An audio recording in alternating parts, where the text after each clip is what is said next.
What is the best way to finance a house if you do not have credit established for the foundation? First, you don't want to put the foundation in debt. That's, in my opinion, a big no-no. And secondly, you don't want to put yourself in debt. However, there's a difference of debt and there's a difference of becoming a party to the structure that is, like I always tell people, sorry, moving stuff around. I always tell people, getting the loan is one thing, because when you go and you procure a loan, people don't understand. That's why I'm not in the loan business anymore. I still am licensed. I as a real estate broker, and I've done tons and tons of loans. I stopped in '08. I could have been doing loans for the last 15 years at the lowest interest rates in the history of the United States of America, period.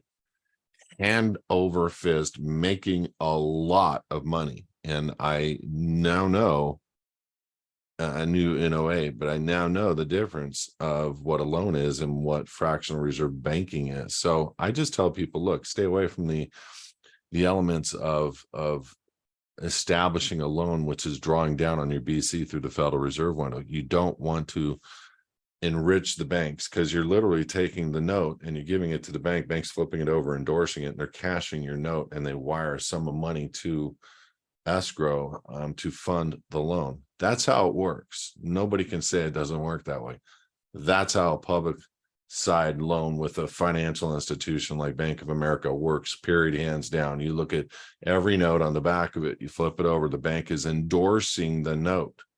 Why does a bank endorse a note saying, like, you're with Wells Fargo, you go fund the loan, Wells Fargo takes your note, flips it, stamps it, paid to the order of Wells Fargo Bank, gives a routing and account number? Why is Wells Fargo, and to whom, Federal Reserve window, cashing your check, your note?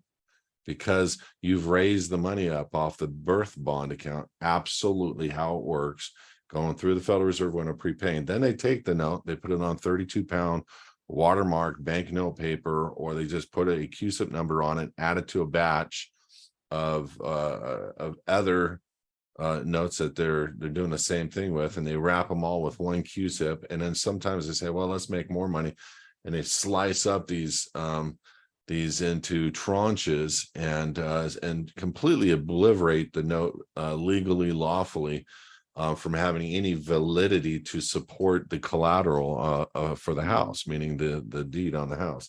The note and the deed should never be separated. It should be one. That's one of the questions I ask constantly. Why am I not finding the notes recorded? Showing the encumbrance, showing the liable person, showing many of the things that are on a note that are sometimes not on a deed. And meaning because I can record any deed I want right now, and it doesn't mean there's not a lien or encumbrance or a note that has somebody else's name on it over here. And so when doing private capital, you go down and you pull up the deed on a property, and you start looking at it, and you start do a date down title pull with your local boys, and you find out it's free of encumbrances, and you look, the name here matches the name in front of you, and say how much you need. And that's how conversations start. But sometimes you look at a title report, and it's you don't have any validity to do anything with certain people. I'm getting off topic, but the point is this: you do not want to establish credit for the foundation.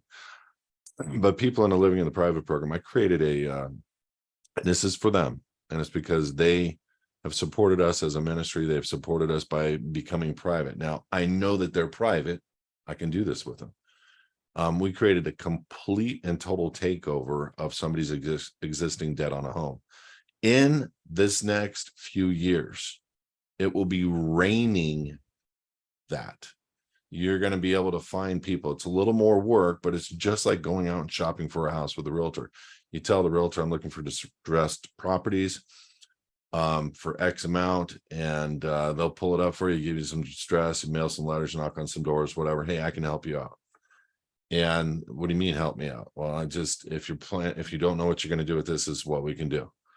And it's a portion of some cash, it's a portion of whatever, but it's the paperwork necessary to completely take them out, put you in, and either make it a rental or an owner occupied property for yourself. So, and it done 100% in the private and 100% securing your interests.